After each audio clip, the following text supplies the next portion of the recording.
সকলেই জানেন যে বিগত কয়েকদিন আগে এখানে আরজি কর হসপিটালে একটা দুর্ঘটনা ঘটেছে।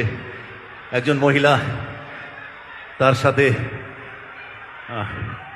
খুবই নির্মমতার সাথে অত্যাচার করা হয়েছে।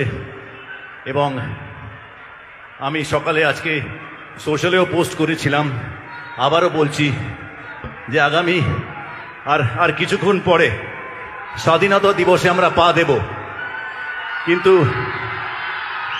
মাঝে মাঝে এরকম ঘটনা যখন ঘটে তখন মনে হয় আমরা সত্যি কি স্বাধীন হয়েছি।